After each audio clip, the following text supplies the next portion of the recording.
Ya, untuk materinya kita buka dulu di Google Classroom ya. Mungkin kalian sudah bisa membuka juga. Di sini ada inventarisasi tapak ya.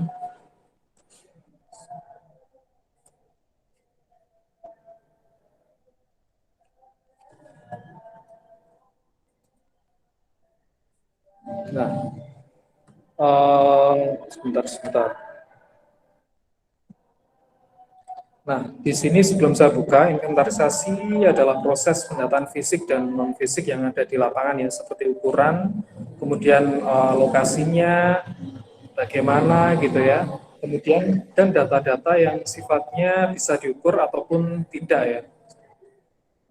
Mungkin kita buka aja. Ini uh, contoh tahun-tahun sebelumnya gitu ya. Begitu juga dengan materinya, materi yang di tiap tahun juga disampaikan seperti ini ya. Jadi studio perancangan taman privat di sini inventarisasi tapak.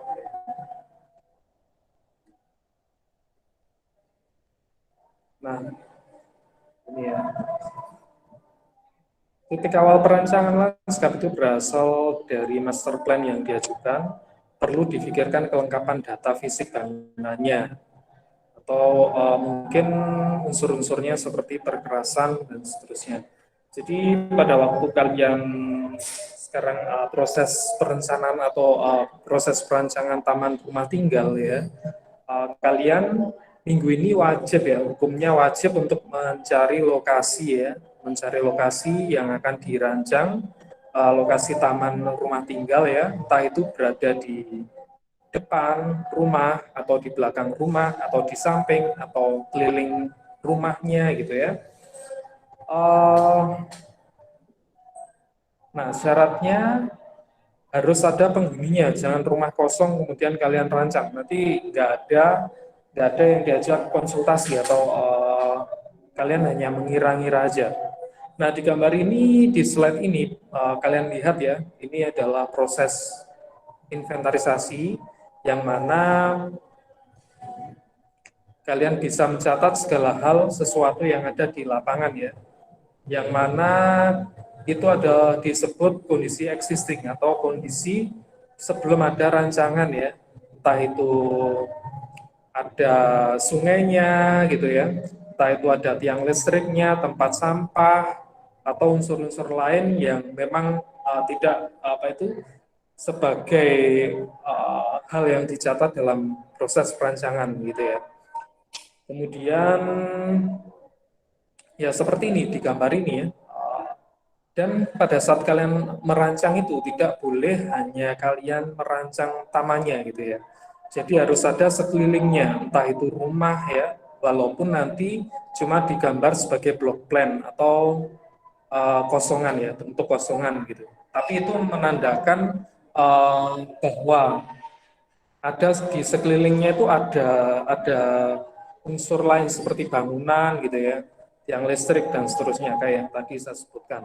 Kemudian jangan lupa juga seperti kaidah menggambar seperti yang saya ceritakan minggu kemarin, bahwa entrance atau entrance itu maksudnya masuknya ya, arah masuk itu berada di, kalau digambar posisinya di bawah gitu ya, dan diupayakan arah mata anginnya itu utaranya di atas gitu, atau kalau nggak bisa bisa kalian arahkan sebelah kanan. Jadi pada saat proses inventarisasi sudah menggunakan kaidah seperti itu ya. Jadi jangan kalian asal menggambar seperti arah utaranya di bawah gitu, itu kurang bagus saja ya. Secara kaidah menggambar kurang gitu. Nah di proses inventarisasi ini kalian bakal coret-coret ya, coret-coret segala hal yang bisa kalian masukkan sebagai keterangan ya, pada keterangan yang nanti bisa kalian cantumkan saat menggambar gitu. Nah, apa aja gitu untuk inventarisasi ini, kalian bisa mencatat ya, mencatat pemiliknya proyek siapa gitu ya, maksudnya usernya itu ya, Kemudian unsur-unsur lain yang diperlukan di tapak ya, seperti kondisi tanahnya bagaimana, hidrologinya bagaimana. Tapi ini terlalu detail ya untuk skala taman rumah tinggal. Saya rasa tidak terlalu mendetail seperti itu. Tapi bisa kalian catat runtutan pemikirannya seperti ini ya. Jadi bisa kalian pahami ya untuk tulisan ini. Seperti dasar nanti proyek itu dilaksanakan itu karena apa gitu, keinginan apa itu, kebutuhannya si pemilik atau rekomendasi dari kalian dan seterusnya. Nah kira-kira masalahnya apa gitu, kalau memang nggak ada masalah ya ngapain harus dirancang gitu ya, mestinya ada masalah dan diselesaikan secara arsitektural gitu ya, yaitu dengan rancangan. Kemudian kalian bisa pahami juga sasaran dan tujuan rancangan itu bagaimana, uh, dan kalian akan melalui tahapan rancangan ya, seperti menentukan tema, topik, kemudian dan seterusnya itu. Intinya nanti kalian menemukan masalahnya sebelum proses merancang itu, masalahnya apa sih gitu. Nah, di minggu ini ya, kalian wajib mencari objek untuk rancangannya. Entah itu punyanya ibu kos, punyanya uh, saudara, punyanya orang tua gitu ya. Yang jelas nanti bisa kalian jadikan objek untuk studio perancangan ini. Nah, ini contoh yang dulu ya, sudah lama ini pada waktu turun di lapang dan proses ngukur-ngukur di jalannya gitu ya. Nanti kalian juga turun seperti ini ya, mungkin dibantu temennya gitu ya, nggak harus sendiri. Sebenarnya saya punya meteran ya, meteran yang laser itu kalau kalian mau pinjem nggak apa-apa ya. Itu bisa mempercepat untuk menghitung, tapi saya rasa lebih akurat juga kalau kalian menghitung, mengukurnya dengan meteran gulung biasa ya.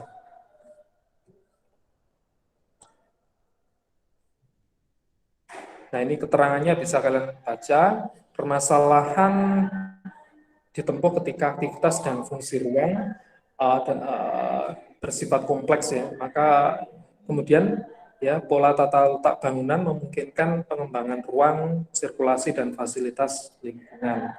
Kemudian apa alasan utama untuk memilih lokasi itu, kemudian pertimbangan logis apa yang diambil, dan apakah fungsi tersebut sesuai dengan tata guna lahannya. Nah ini ya, studi presiden itu apa? Seperti yang ditugaskan kemarin ya. Studi presiden itu adalah contoh sejenis ya, contoh sejenis yang bisa unsur-unsurnya kalian pakai lagi di proses rancangan berikutnya. Seperti kalian tugas kemarin kan menggambar ya, menggambar taman rumah tinggal dari internet gitu. Nah, itu unsur-unsurnya yang bisa kalian pakai untuk rancangan ini, kira-kira nanti apa aja gitu. Saya rasa banyak ya untuk kemarin kalian kan pelajari tentang menggambarnya, kaidah menggambarnya bagaimana. Nah, nanti bisa kalian terapkan di sini.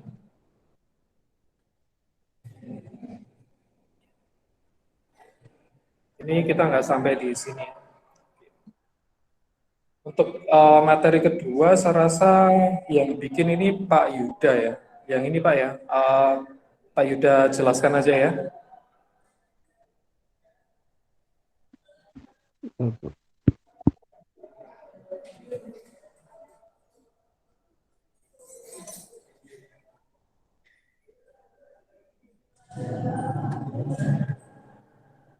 Ini Pak ya, monggo Pak Yuda.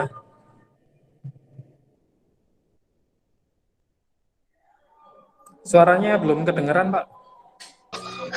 Pakai slide ini aja Pak ya? Pakai slide-nya Pak Yuda, monggo monggo. Enggak, pakai slide-nya itu aja. Oh ya, ini saya kecilkan dulu Pak ya.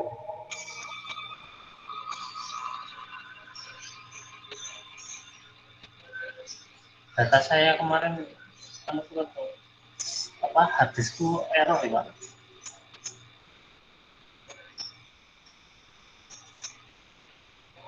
Atau bisa dikirim ke WA saya dulu Pak. Ya enak. Tapi kalau next. Langsung aja Pak ya. Ya wis oke.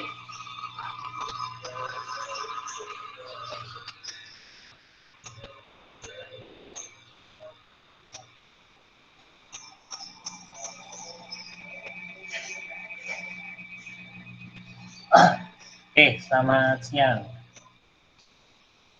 Siang Pak. Ya, ya. Jadi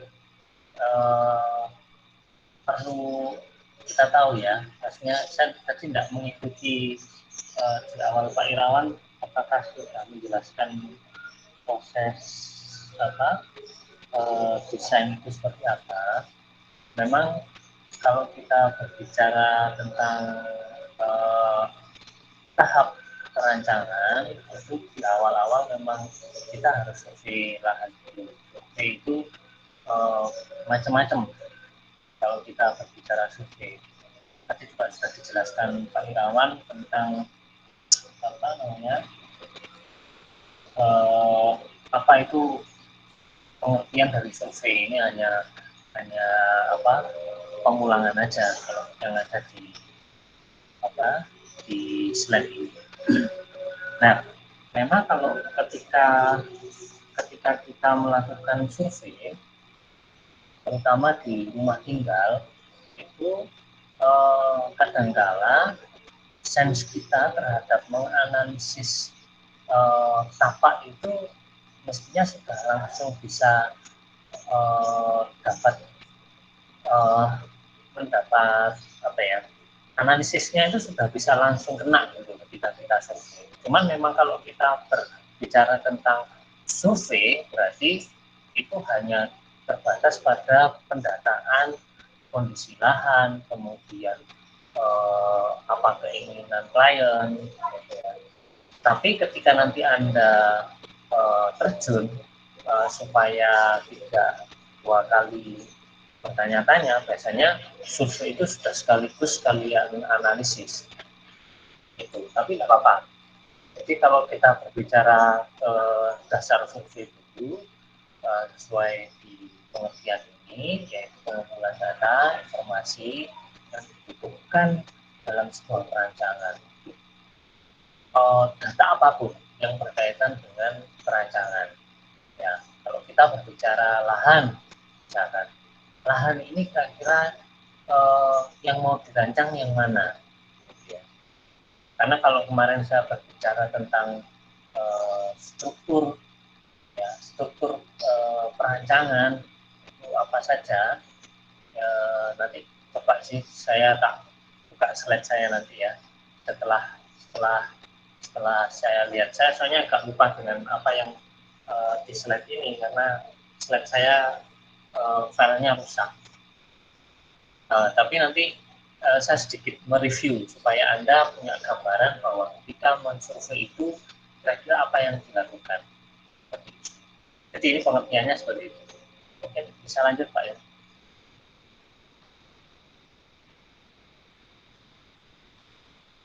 Nah, kemudian ada, ini ada 4 objek survei kalau kita bicara, ada physical survey, biological survey, input survey, sama visual survey. Ini kayaknya sama kayak yang di antara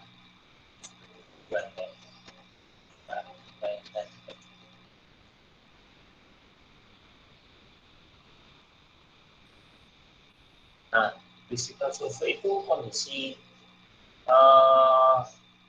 lahan ya, jadi ukurannya berapa, macam lebarnya berapa.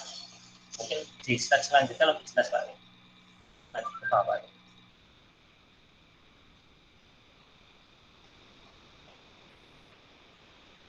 Bisa lanjut Pak Ibu. Nah, ini nah, physical survey, kondisi fisik lahannya. Jadi kalau kita berbicara geologi, kalau tadi sudah disampaikan Pak Irawan, ada biologi, ada topografi, ya, di makro, di mikro, hidrologinya, ya, polusi, itu semuanya perlu ada inventarisasi.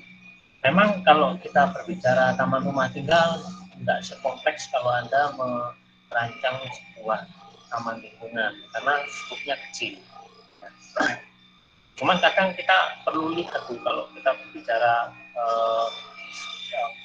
geologi atau komposisi struktur fisik tanahnya seperti apa. Paling enggak itu kalau secara mudahnya adalah kita melihat tanahnya ini tanah yang sudah siap untuk ditanami atau enggak, atau tanahnya adalah tanah bekas urukan bangunan. Paling enggak hanya sebatas itu. Ini kalau berbicara tentang kondisi fisik lahan yang Anda temui ketika di taman rumah tinggal, topografinya, misalkan ada ketinggian, ada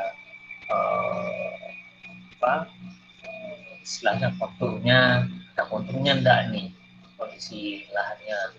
Mungkin kalau rumah tinggal yang standar biasanya flat-flat aja. Tapi kalau misalkan Anda mendapatkan kasus desain villa misalkan ya yang cukup luas, mungkin akan berbeda. Pasti nanti ada topografinya, ketinggian, kedalamannya berapa, kemiringannya, misalkan miring ada lahan dengan kemiringan berapa derajat, itu penting karena kalau kita tidak mencatat itu nanti akan ada kesalahan dalam melakukan menganalisis bahkan sampai dengan pembuatan konsep. Tuh. Karena kalau kita berbicara miring biasa, miring sekitar 10 derajat, 20 derajat sama yang 45 derajat pasti akan beda perlakuannya. Ya. Kemudian iklim makronya, ya paling enggak kalau itu di Malang, iklim makro Malang itu seperti apa sih?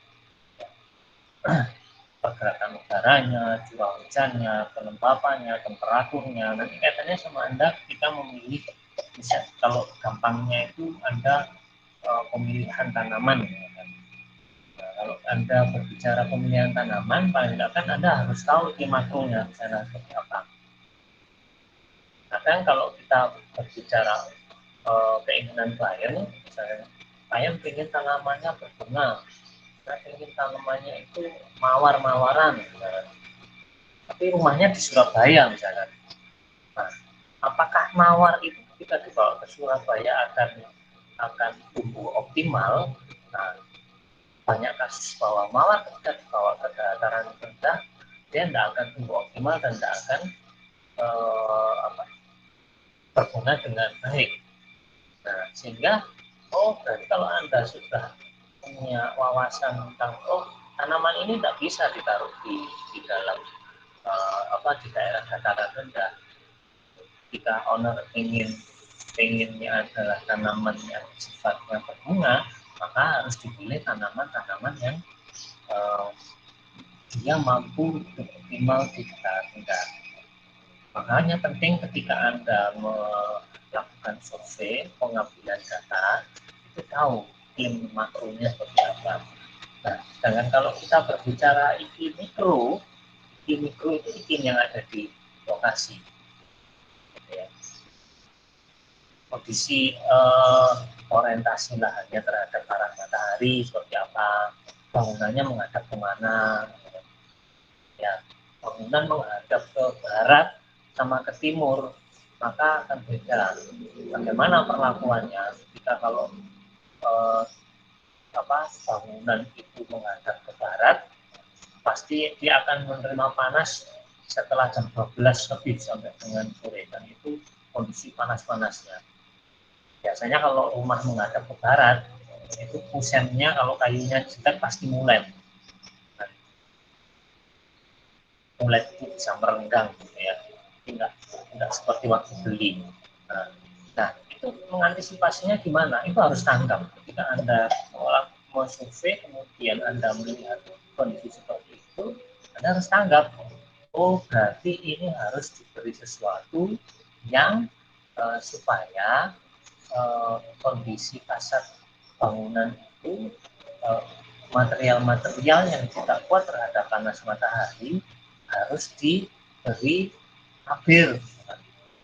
Entah itu tabir itu bisa aja atau penghalang cahaya, bisa aja dengan tanaman tebu yang tinggi atau pohon, atau bahkan misalkan Anda punya ide misalkan bikin rambatan depannya, itu bagian dari menganalisis sebenarnya. Tapi ketika Anda masuk ke dalam survei, mestinya kita survei itu langsung klik, oh ini problemnya. Ya, jadi sebenarnya mungkin nanti ketika di tahap analisis penjelasannya juga nggak jauh beda seperti ini. Kalau tata letak vegetasi yang sudah ada, ya mempengaruhi penataan, misalkan ada pohonnya di depan rumah itu sudah ada pohon, tapi ada masalah nih, apa pohonnya itu rindang banget, berarti bawahnya itu harus dipilihkan nantinya dengan tanaman-tanaman yang tahan terhadap bangunan.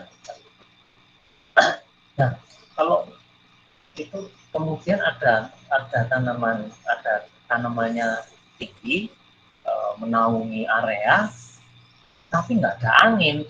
Nah, nggak ada angin itu jadi masalah ketika tanaman itu tidak ada angin, sirkulasi udaranya jelek. Nanti harus bagaimana? Nah, itu harus dianalisis juga kondisi angin di lokasi itu seperti apa. Karena kalau kita berbicara angin pun sebenarnya bisa kita arahkan untuk masuk ke dalam ruang. Nah, itu seperti apa caranya nanti kita bahas di pertemuan berikutnya yang berkaitan dengan analisis dan sintesis. Kondisi bangunan sekitar juga seperti itu. Jadi data survei itu sangat penting. Kenapa sangat penting? Karena ada kesalahan di dalam pengambilan data survei, maka akan dapat mengacaukan seluruh proses yang Anda akan lakukan. Ya. Ketika Anda, kelihatannya desainnya bagus, gitu ya, Anda, ini oke. Tapi ketika mau dilaksanakan, karena data surveinya salah, nah, ini kok nggak bisa dilaksanakan? Kenapa? Nah, itu dasarnya karena di awal ada data survei yang diambil itu salah. Nah, penting sekali ketika Anda mengambil data survei itu harus benar-benar dan detail dan ukuran yang pasti, meskipun kadang-kala itu perencanaan itu tidak bisa 100% benar sesuai lahan, tapi paling tidak banyak perubahan waktu pelaksanaan. Kemudian masalah hidrologi, drainase, ya, gampangnya itu sumber airnya mana tuh di lokasi, bagus enggak airnya untuk tanaman, sumber airnya dari mana, dari air, ada sumur, drainase ruangannya seperti apa, jangan sampai Anda membuat tidak tahu drainasenya, kemudian karena tidak tahu asal aja nanti tanaman-tanaman yang ditanam ternyata ketika hujan dia tergenang air, mati, nah ini jadi masalah. Bahkan sampai dengan misalkan ada polusi udara, misalkan ada polusi suara, air, gitu ya, itu perlu kita ambil. Paling tidak ketika Anda masuk ke dalam lokasi, kemudian Anda misalkan nih polusi udara, Anda mencium bau misalkan rumahnya dekat peternakan ayam, gitu ya, bau banget nih, dari mana arahnya, Anda harus tahu. Oh, arahnya misalkan dari sebelah barat rumah, berarti nanti waktu survei Anda sudah tulis itu di situ. Oh, ini ada polusi udara dari sini, ada polusi suara, ya kan, rumahnya di seberang jalan, gimana caranya suaranya kendaraan itu tidak terlalu mengganggu di dalam rumah. Karena kalau kita berbicara tanaman itu juga sudah bisa berfungsi sebagai peredam alami. Peredam alami bagaimana? Karena kalau sifatnya bunyi itu kan memantul. Ya, kalau Anda yang suka main band tuh masuk ke studio musik, Anda akan lihat tuh bagaimana cara meredamnya, macam-macam, ya kan? Nah, itu juga dimiliki oleh tanaman-tanaman yang sifatnya bagaimana kita menatanya sehingga frekuensi bunyi itu nanti tidak akan sampai tembus ke dalam, dipecah lagi sehingga suaranya nggak akan sampai ke dalam, nggak sampai keras.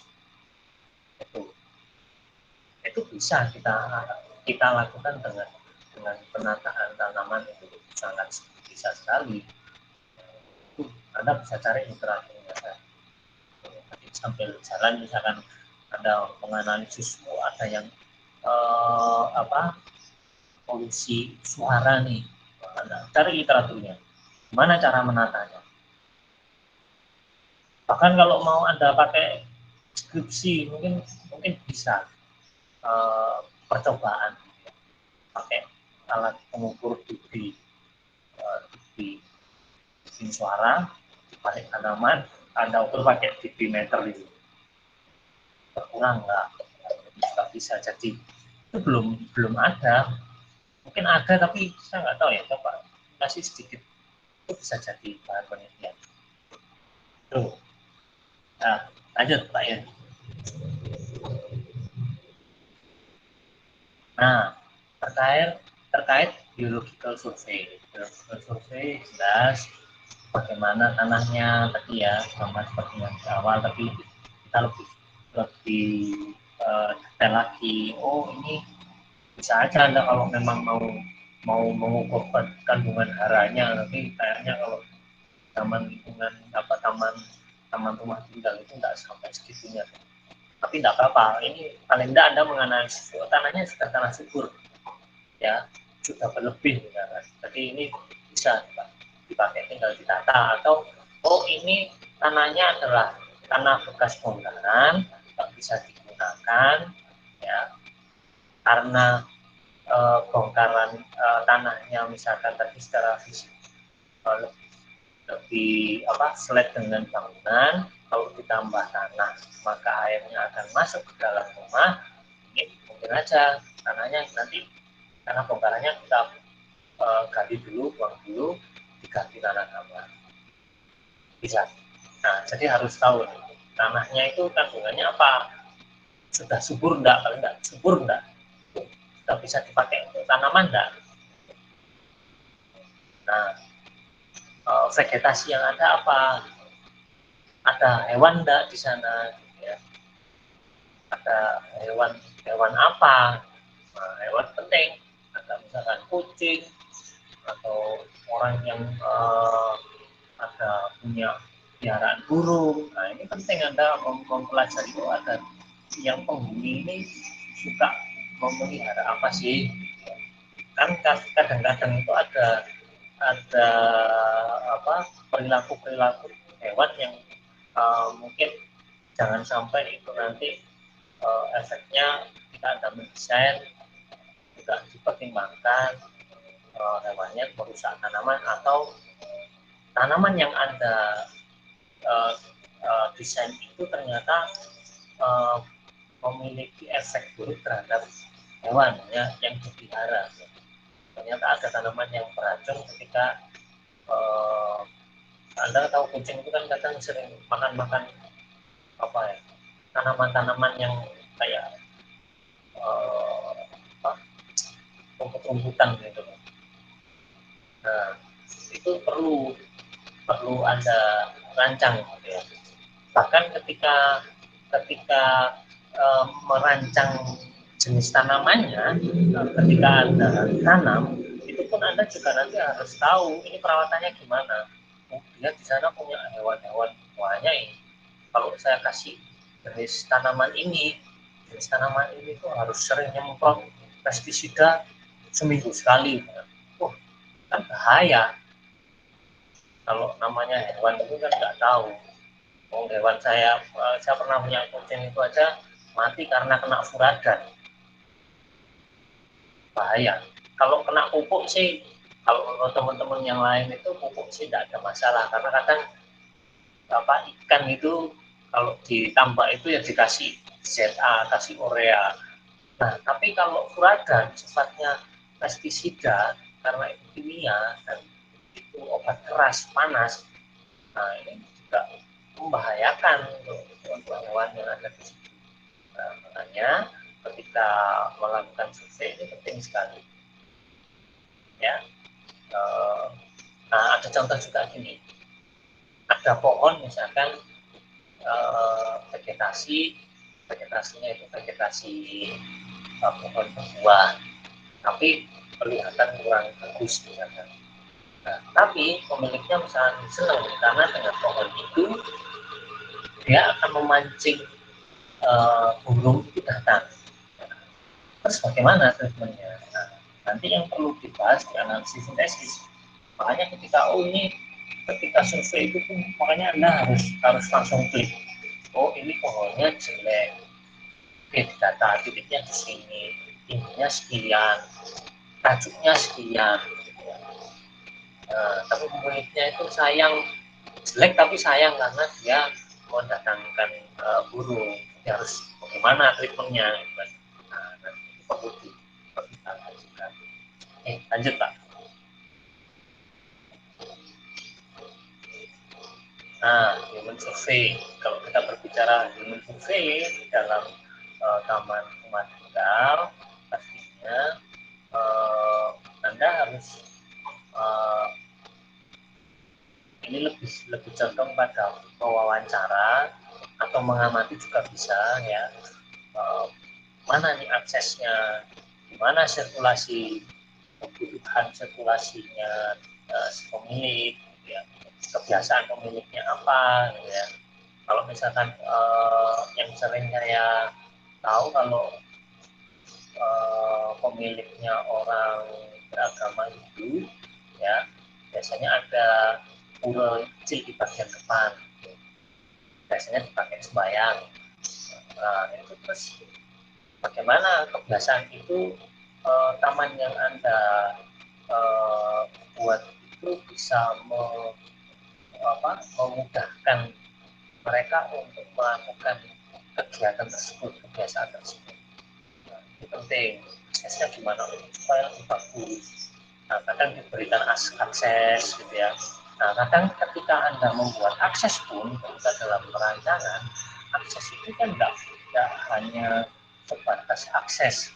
Kadang-kala memang sedikit perlu dibelokkan, harus diikutkan dulu supaya ada pesan estetika di dalamnya. Maksudnya apa? Setiap kali membuat desain. Nah, ini penting, tapi harus lihat kebiasaannya, sosial ekonominya itu. Nah, ini seperti yang saya sampaikan kemarin bahwa taman itu di rumah tinggal kadang-kala akan menjadikan orang pemiliknya itu menunjukkan strata ekonominya, kadang-kala seperti itu. Nah, rumah punya orang yang kaya, orang di perumahan elit, maka akan berbeda dengan yang di perumahan biasa. Mungkin tanaman-tanaman yang digunakan, ya, kalau kita berbicara masalah ekonominya. Tapi kalau itu berbicara tentang ekonomi, ya, strata sosialnya. Tapi kalau kita berbicara sosialnya sendiri, nah ini tadi juga berkaitan dengan kebiasaan dan akses sirkulasinya. Itu seperti apa? Kadang pemiliknya ini sana ngajak teman-temannya nongkrong di halaman belakang. Saya ingin ada sesuatu untuk bakar-bakar, untuk apa, itu harus diceritakan, ditanyakan ditanyakan ke penggunanya, ya, ketika Anda mewawancara.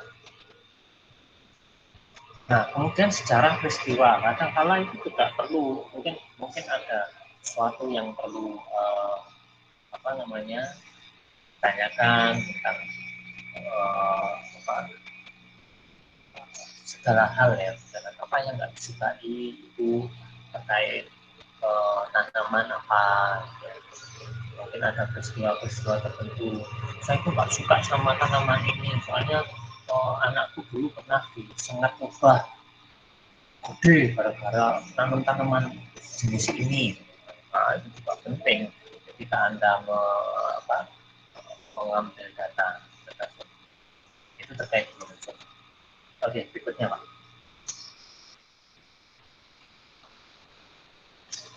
Next. Nah, kemudian terkait visual survey. Nah, kita juga harus melihat ya, mendata itu kira-kira bagaimana visual visual yang Anda dapatkan ketika Anda misalkan melihat bangunan ini punya potensi apa, atau juga visual luar bangunan. Luar bangunan itu tidak hanya sebatas depan, ketika di depan rumah kemudian ke depan rumahnya, tapi juga mungkin di halaman belakangnya. Ketika dari halaman belakang kita bisa melihat Gunung Arjuna, ketika pagi bagus, nah itu kan jadi potensi, sehingga jangan sampai itu tertutupi visual. Tapi ini kaitannya dengan yang positif misalkan. Tapi kalau misalkan dengan sesuatu yang visual dengan fasilitas yang ada misalkan, kalau di situ ada fasilitas fasilitas kolam renang misalkan. Nah, visualnya kalau kita lihat di sampingnya kolam renang misalkan, ini terbuka banget. Nah, ini jadi negatif nih. Nah, sehingga seharusnya ini harus ditutupin pakai tanaman. Itu juga memungkinkan seperti itu. Jadi segala kemungkinan visual itu juga harus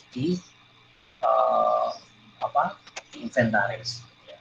Kualitasnya, karakternya, kualitasnya ini bagus, karakternya seperti apa, itu penting sekali diambil. Oke, next.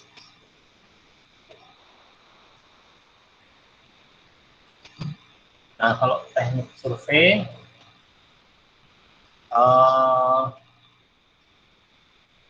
jelas ya, Anda melakukan pencatatan, pengukuran, wawancara, pengambilan dokumentasi jangan lupa ya, kita di lapangan, di lokasi, di foto ya.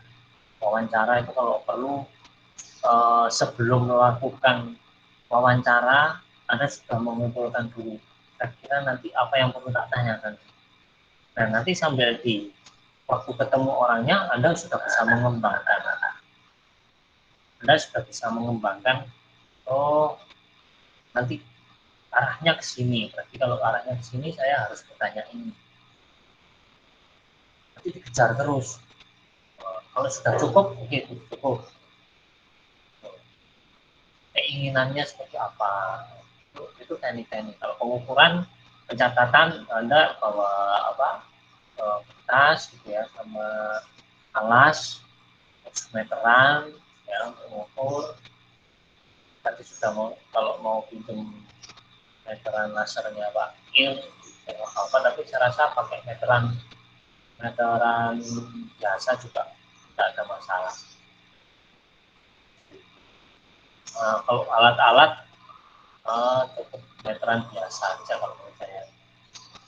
Kalau yang digambar ini kan total station itu nanti kita bahas di studio taman publik ya. Ini alat-alat yang skopnya untuk yang lebih luas. Oke, next Pak. Oke.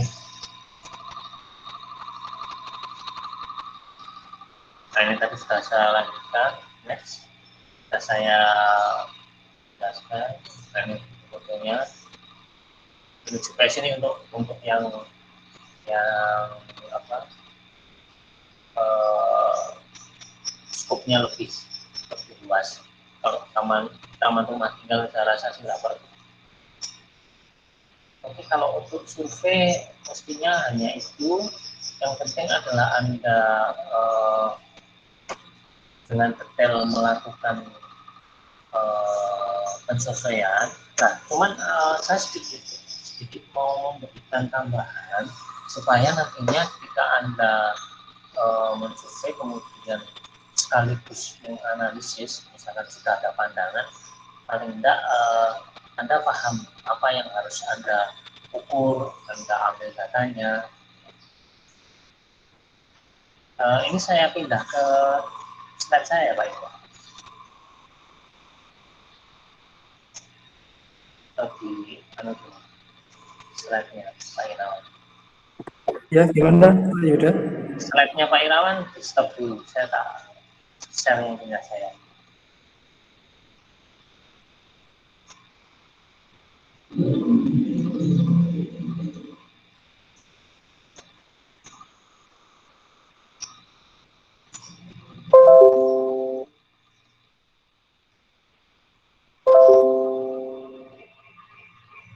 Nah, mungkin saya perlu sedikit menjelaskan, mengingatkan bahwa ini penting sekali kita nanti lupa bahwa ini sangat penting ketika Anda merancang sebuah taman, terutama nantinya ketika Anda melakukan inventarisasi data, nantinya data yang diambil itu bisa benar-benar optimal, bisa keseluruhan. Sebenarnya ini kaitannya dengan review. Kalau yang elemen desain dan lain-lainnya itu prinsip desain itu bisa nanti sambil jalan kita review. Nah, cuman kadang kita lupa akan apa yang masuk dalam struktur perancangan. Nah, struktur perancangan itu adalah lahan dan material. Kenapa saya berbicara lahan dan material? Nah, lahan dan material itu adalah yang utama dalam perancangan. Kalau tidak ada lahan, Anda nggak bisa merancang, nggak ada material, yang nggak akan lahannya terdesain dengan sesuai dengan keinginan kita. Jadi, kalau kita berbicara struktur, maka dalam perancangan itu, terutama perancangan lanskap, taman, yang bisa kita sampaikan yaitu adalah lahan dan material. Nah, kalau kita berbicara lahan, jelas lahan, Anda tahu lahan itu adalah tempat untuk yang dijadikan objek merancang ya. Nah, karakternya lahan itu sangat alami. Kenapa kok sangat alami? Karena dia terbentuk akibat pola-pola bangunan atau bidang-bidang yang ada di sekelilingnya. Ya, kalau misalkan rumah, lahan rumah misalnya, lahan rumahnya kanan ada tembok, kiri tembok, belakang tembok, kemudian bagian rumahnya juga garis lurus meninggi, maka kalau kita lihat lahannya akan terlihat, kalau misalnya kita lihat dari atas, dia akan berbentuk persegi. Kalau misalkan lahannya belakangnya ada sungainya gitu ya, pinggirnya juga nggak teratur, maka ini bentuknya juga nggak akan menyesuaikan dengan bangunan atau batas lahan, bentuk batas lahan yang ada di sekelilingnya. Makanya kenapa lahan dibilang berkarakter sangat alami. Lahannya ini ya, tersangka persegi segitiga lingkaran trapesium dan tidak beraturan. Ini terbentuk dari batas lahan atau bangunan yang ada di sekitarnya. Nah, Anda pun juga perlu mengetahui bahwa karakter badan lahan juga penting, ya. Bagaimana Anda nantinya mentreatment lahan yang bunda, kemudian lahan tanah yang cukup curam, ini seperti ini di atas 45 derajat, tanah miring biasa, lahan datar, ya itu tergantung keinginan owner. Ownernya misalkan, oh aku punya tanah itu bunda tinggi mas belakang itu, ini kira-kira mau dijadikan apa? Nah, ketika Anda melakukan wawancara, ketika Anda ditimpali dengan pertanyaan seperti itu oleh owner, kalau Anda nggak punya eh, referensi, kira-kira ini mau diapakan nih? Nah, maka Anda akan kebingungan jawabnya. Makanya ketika melakukan survei paling tidak Anda sudah mendapatkan, oh kira-kira, oh nanti kira-kira jadikan bisa jadi seperti ini Bu, kalau lahannya bunda, kalau lahannya miring seperti ini, kalau miringnya curam seperti ini. Paling tidak itu sudah bisa jadi patokan ketika nanti, oh ya mas, bisa mas, tapi nanti akan seperti ini, nanti bisa ditambahin ini enggak.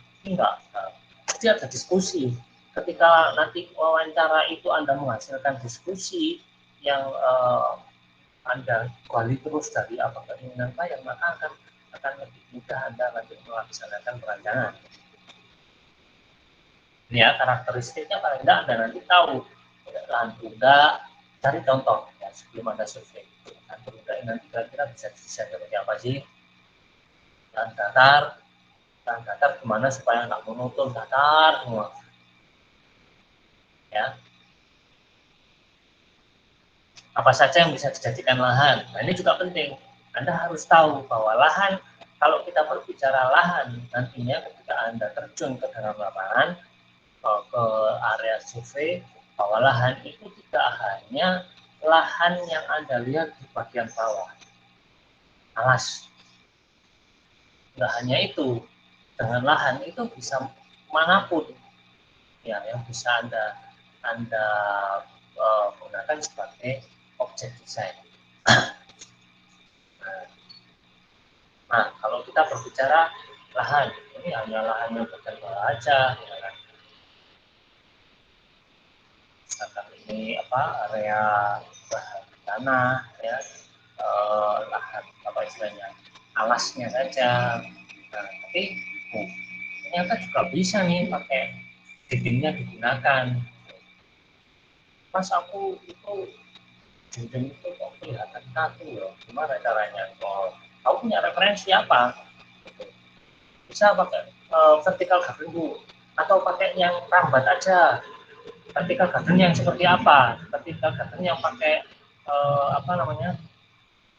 karpet-karpet atau yang model. Kalau Anda lihat yang kemarin saya share link YouTube-nya itu, Anda di situ dia pakai vertical garden yang hanya pot-pot digantung-gantung, bukan digantung, apa ya, diletakkan miring, di ram di beton laser. Nah, itu juga bisa. Atau suka dengan yang gambar yang paling kanan ini, dengan pot-pot gitu. Paling enggak Anda sudah punya wawasan ini, ya, wawasan yang seperti ini. Ini dinding. Nah, dinding itu juga bisa pakai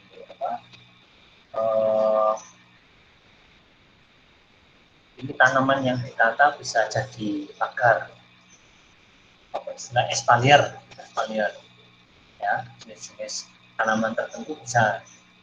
Apakah mau seperti ini? Nah, ini yang kanan bawah, ya, kalau Anda lihat ini kan hanya kayu-kayu monoton, tapi ketika Anda masukkan unsur desain, unsur material yang seperti ini, maka akan jadi sesuatu yang beda. Kalau Anda kita berdiskusi dengan owner, aku pengen di situ tuh ada tanaman yang menutupi, tapi jangan rimbun-rimbun. Nah, Anda kan ada, bisa aku pakai espalier seperti ini, bagus. Itu sudah jadi pandangan awal. Bisa jadi seperti ini. Nah, misalkan roof garden, atapnya miring tapi pengen ada roof gardennya, gimana? Paling enggak, oh sudah pernah ada. Nah, oke Bu, saya ukurnya dulu, misalkan Anda saya belum tahu teknologinya, tapi akan saya cari, karena memang ini kan masih praktek, nggak ada masalah. Tapi kalau sudah benar-benar project, ya jangan, nggak boleh ngomong gitu. Paling nggak Anda benar-benar sudah punya wawasan, oh ya nanti bisa buat seperti ini, seperti ini, seperti ini. Iya. Nah ini kalau hotel-hotel, saya pengen kayak hotel itu loh, yang model itu. Apanya Bu yang ingin? Kayak tanaman-tanaman yang turun-turun itu. Oh, mau dikasih ikuan dulu. Oh, berarti Anda kan mikir, ikuan ini mau taruh mana ya? Nah, oh bisa di area itu. Nah, kan berarti harus diinventarisasi. Kalau cuma oke, ya Bu nanti. Nah, nanti itu kemudian ketika sudah balik baru kepikir ditaruh di mana ya? Kan harusnya ketika tadi survei Anda sudah dapat itu. Nah, ini ya, makanya seorang desainer ketika melakukan survei itu sebenarnya sudah secara tidak langsung dia itu akan menganalisis.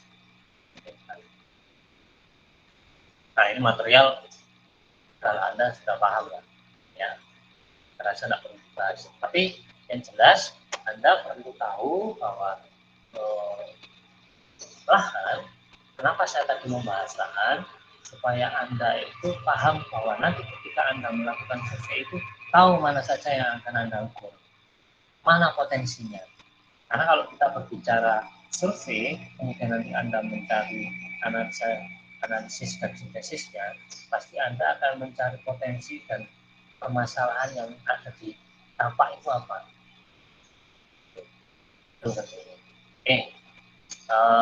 Mungkin itu Pak Irawan. Mungkin ada pertanyaan dari teman-teman belum terakhir. Ya, terima kasih Pak Yuda. Untuk saya rasa waktunya sudah menunjukkan jam 12 ya. Mungkin anak-anak istirahat dan ada kuliah lagi di jam 1 kemungkinannya. Ya. Jadi kalau ada yang ditanyakan silakan setting di grup yang. Oke, baik Pak. Terima kasih Pak. Jangan lupa ya, ada tugas ya. Nah, tugasnya ini kalian sudah harus menemukan taman ya, ada survei dan dilaporkan ya sesuai dengan yang diminta di video Classroom. Ya. Di situ detailnya sudah ada, tapi mungkin akan kami sesuaikan lagi mungkin ukurannya ya. Ukurannya kalau di sini 5 sampai 8 meter persegi itu bagaimana untuk ukurannya ya, untuk ukuran taman rumah tinggal sebaiknya berapa. Nah, mahasiswa kalau saya bacakan aja, mahasiswa silakan mencari lokasi taman perancangan. Lokasi adalah taman rumah tinggal yang dihuni oleh orang, maksudnya bukan lahan kosong. Bisa taman depan, samping, belakang rumah, atau mungkin vertikal ya. Dilarang menggunakan lokasi virtual. Kemudian pastikan ukurannya tidak terlalu kecil seperti yang saya bilang tadi, 5-8 itu minimalnya. Mungkin yang lebih sesuai Pak Yuda bisa memberikan ukuran yang lebih pas ya. Nah, nanti silakan diukur ya sesuai dengan ketentuan yang Pak Yuda bilang tadi pada waktu materi ya. Kalian dokumentasikan dan silakan upload foto-fotonya ya. 1, foto lokasinya. 2, foto site dan ukurannya. Kemudian 3, foto wawancara dengan pemilik ya, maksudnya ketemu dengan pemiliknya. Yaitu silakan kalian upload di sini. Untuk tugasnya cuma dokumentasi aja untuk di minggu ini ya. Minggu berikutnya baru step berikutnya. Jangan sampai tugasnya tidak dikerjakan karena ini adalah tugas yang sifatnya menumpuk ya. Maksudnya minggu depan sudah beda lagi tugasnya, kalau nggak dikerjakan bakal menjadi beban gitu. Nah, silakan Pak Yuda. Ya, gimana Pak? Ya ukurannya kira-kira tadi kan saya jelaskan ketentuannya. Ukurannya minimal 5-8 sudah cukup atau belum? 5-8 meter persegi. Oh, kalau 5-8 meter persegi terlalu kecil Pak. Biasanya kalau 6 meter persegi aja paling 3 kali 2. Kalau bisa sih kita minimal itu luas taman itu antara 75 sampai 100 gitu, apa-apa. Cari aja yang kan banyak rumah-rumah yang besar. Nah, 75 sampai 100 meter persegi itu dalam arti lahan yang Anda desain. Jadi nggak hanya sebatas lahan bagian alasnya, tapi misalkan nanti pagarnya itu Anda hitung tinggi dinding yang Anda desain, yang bisa didesain misalkan itu kan juga mengandung luasan. Itu juga tidak masalah. Jadi kalau menurut saya sih antara 75 sampai 100 itu minimalnya. Kalau bisa lebih, dapat lebih malah lebih bagus. Itu Pak Irawan. Ya, baik, terima kasih Pak Yuda. Mungkin itu ya yang dikunci ya ukurannya ya. Saya rasa cukup demikian untuk materi pertemuan ketiga kali ini ya. Jadi silakan kalian mulai mencari rumah mana yang kira-kira berpotensi dan bisa diukur, kalian jadikan tugas. Oke, itu aja mungkin pertemuan di hari ini Pak Yuda. Kalau masih ada pertanyaan bisa lewat grup. Baiklah, selamat siang semuanya. Terima kasih atas kehadirannya di kelas ini dan sampai ketemu minggu depan. Assalamualaikum warahmatullahi wabarakatuh. Selamat siang. Waalaikumsalam. Selamat siang, Pak. Oke. Siang, Pak. Siang, Pak. Siang, Pak.